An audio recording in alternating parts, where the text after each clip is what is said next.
What's up, guys? So I just want to quickly share with you guys my mark sheet from my 4 years of Bachelor's of Engineering in Computer Science and Technology. So basically, if you see here, this is exactly the thing which I want to share. This is my first year of college. I'm not sure if you guys can see. I don't know even know if it is autofocusing. So if it's not, I'll put it right up here.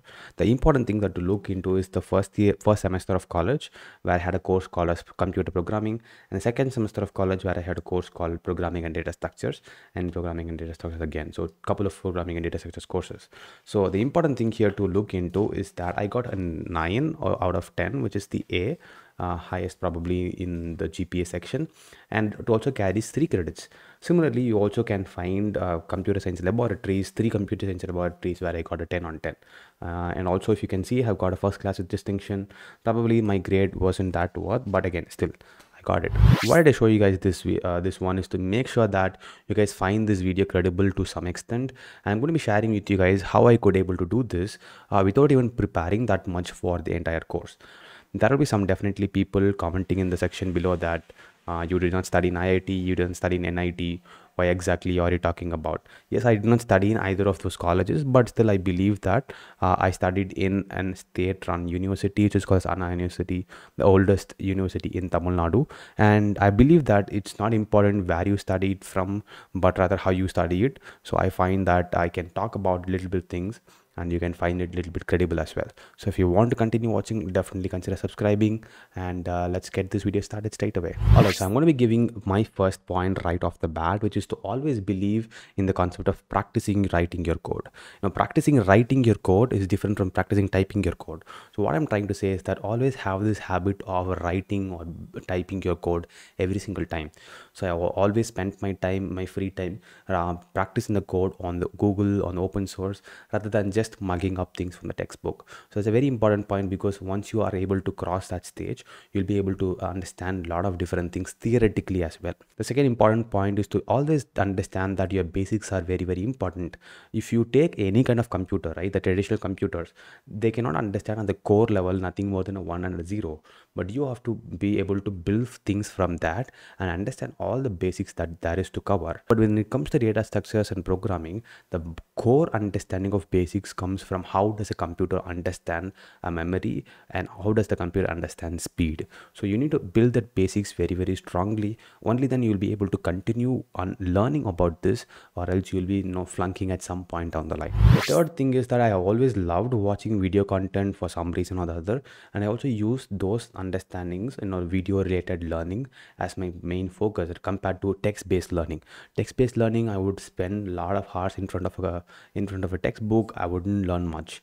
But when I was able to share or understand things from a video related content, or it could even be an animated content, I found it very, very easy to pick up things right in the first semester of college. So I would highly recommend you guys to also do that. Now, on the topic of video related content, I would highly recommend you guys to also check out Unacademy and CodeChef partnership. They've come up with a comprehensive set of video related learnings, which I would highly recommend you guys for you. Nothing is actually paid, everything is free. I've given a link in the description to all of you to check it out. Let's take one simple minute to look into what they are trying to do. You don't have to pay any money. You can make use of all of these free classes, which are taught by industry experts only. As you see, I can scroll down. I'll show there's a lot of classes that are available for free, and you'll be finding it through different tracks. The first track is a beginner track where you can learn to code with just a simple basics, and similarly you will also be taken through 3 different tracks like intermediate as well as advanced. Once you've completed learning all of this programming, you can also be making use of the free FANG problems series of tracks, where you'll be taking your tech placement very, very seriously. One quick note on this is that if you guys are creating your Unacademy account for the first time, just use the code in the description to unlock all of these free content. The code is called Coder Monk. Once you put that code in, you'll be able to access all of this free content. The test series are very, very important. If you want to gauge where you are at, and even before you begin your preparation, and gauge where you have come up to, you will definitely need these test series. Test series again are completely free of charge. Don't have to pay any kind of subscription. You can definitely check them out at your own free time. And I'm actually going to recommend this if you are very, very interested to go forward with learning something. So once you have done that, let me know what you guys think in the comment section below. I'll be very happy to answer all of your questions. Now we've gotten the system out with what are the 3 important things that I would highly recommend you guys to look into. The fourth thing, or I would say that this is nothing more, it's just a simple way of learning, is to always have an understanding of connected learning. Now, connected learning is very simple. Why was something created in the first place, and why you should be able to learning it. So now you are trying to connect things and forming a simple story, and it's going to be very, very useful for you, not just for computer science, but also for any kind of learning. So a simple example would be to, let's take an example of maybe a simple list as a data structure, a list and probably a stack.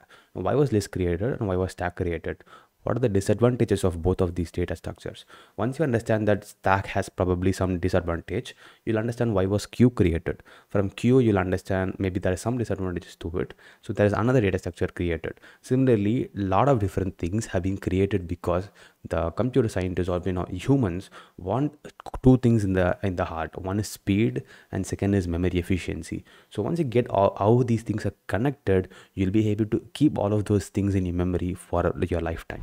Alright, so we are towards the end of this video. I wanted to iterate one important point right from the beginning. The important point is to always keep your basics right. Even though you are going to be going in an academic track or becoming a research scientist, or if you want to become a software engineer or become a principal engineer down that road, you will see that both of them again and again come back to the basics. They'll be always in touch with the data structures. They'll be always be in touch with algorithms. And even now, to till date, a lot of product-based companies do not hire a senior position without checking if they have a basic understanding of programming and data structures. The primary reason being is that once you understand the basics right, you'll be able to solve all the top level problems easily. You cannot do something very complex like distributed computing or parallel computing without understanding how a memory is stored, or how speed is important, how reliability is important. So that's the primary reason which I want to reiterate. Always have your data structure and your algorithm concepts cleanly studied, and also keep them in your memory. Keep touching back to that whenever you can. So that's it for this video. Hope you guys liked it. If you did, you know what to do. Smash that like as well as subscribe to the channel. Let me meet you in the next video, and Lunch Bharat, peace out. Have a super awesome day.